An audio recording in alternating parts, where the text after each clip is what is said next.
Welcome back to the channel. Today we be taking a look at another horror movie called I Can Hear the Moon Screaming. This movie was directed by Justin Harding, and it was released in 2020. It stars Olivia Nikonin, Emily Alatalo, Caitlin Eilertson, and this is actually the director's daughter. In D.W. Moffat, this movie has a runtime of about an hour and a half, so let's not waste any time. Let's just get right into it. This movie starts with a couple of teens drinking around a bonfire, when suddenly a mysterious woman walks into the firelight and asks if she can call 911. She had just been attacked by some mountain lions, and her face is covered in blood. The people around the fire are nice, and they help her out, bringing her back to her car and driving her to the hospital. At the hospital, she's treated for her injuries and then released. But while she's there, the police arrive because they got a call about a bunch of dead cattle in a field that had been mauled by mountain lions. The woman from earlier claims that she doesn't know anything about it, and shortly after she goes home. We then cut to a few days later, and her name is revealed to be Sarah. She's living on this isolated farm with her husband, Mark, who we find out is a game warden. And we also meet their daughter, Chloe. Sarah tells her daughter that she needs to go stay with her grandparents for a few days until her face heals. But Chloe insists that she wants to stay home alone. Sarah obviously doesn't want to leave her alone, but Mark says it'll be fine since he'll be home in a couple of hours. So Sarah takes Chloe to her grandparents' house. Once they're gone, Sarah goes inside and gets out a shovel. She then goes outside and digs a hole in the backyard, revealing that she was the one who killed the cattle. We then cut to a little bit later, and Mark has come home and he's looking for his wife. He finds her in the basement and asks her what she's doing. She explains that she was burying a bone for their dog. But then he notices the blood on her hands and the dirt under her fingernails. He then confronts her about killing the cows, but she denies it.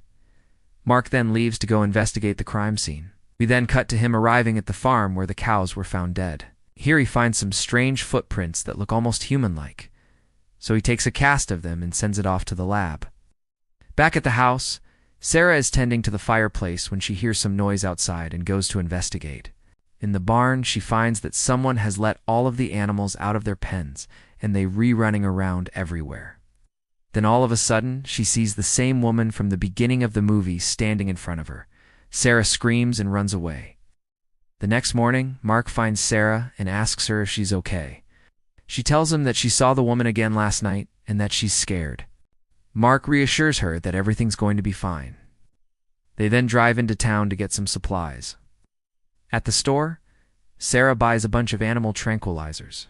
She then calls her sister, who we learn is a veterinarian, and asks if she can take care of some horses for a few days. Her sister agrees, and Sarah hangs up before Mark notices.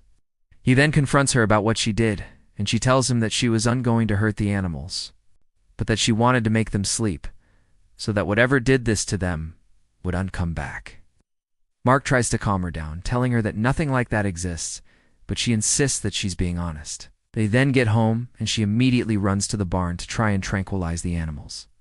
But before she can do anything, she finds Mark's truck and the woman from before standing next to it.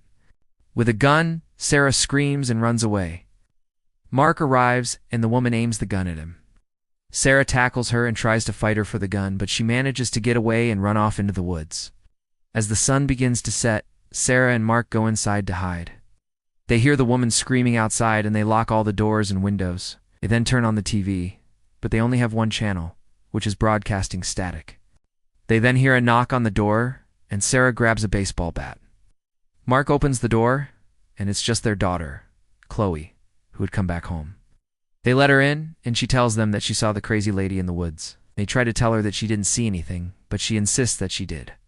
Suddenly, they hear another knock on the door. This time Sarah opens it, and it's the woman from before. She's covered in blood, and she tells Sarah that she needs to get away because something's coming. She then pushes past Sarah and runs off into the woods. Mark, Sarah, and Chloe grab their guns and go out to find her. They find her body lying in the grass, and suddenly, they hear a loud crash in the trees. Whatever it is comes bounding out and knocks Mark to the ground, plays dead, and it approaches Sarah and Chloe. Chloe screams and fires her gun at it, but it doesn't seem to do anything. It swipes at her and knocks the gun out of her hand. Sarah tries to shoot it, but it takes the gun away from her.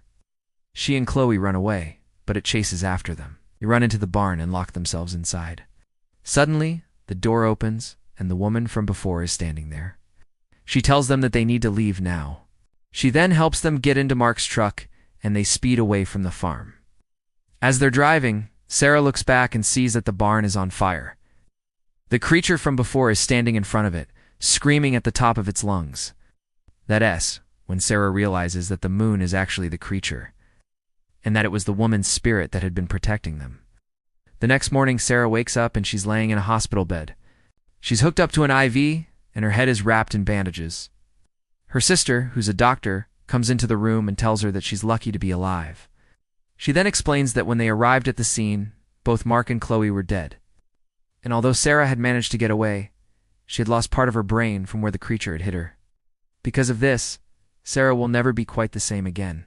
And the last shot of the movie is her reaching out and grabbing her sister's hand, and that's the end of the movie. Overall, I thought this was a pretty decent horror movie. If you like movies like The Hunted, then I think you'll probably like this one too. It follows a similar formula and has a lot of the same themes. So yeah, overall, I thought it was good. I give it a 6 out of 10. What do you think? Let me know in the comments below. And if you liked the video, don't forget to like the video and subscribe to the channel. And I'll see you next time. Bye.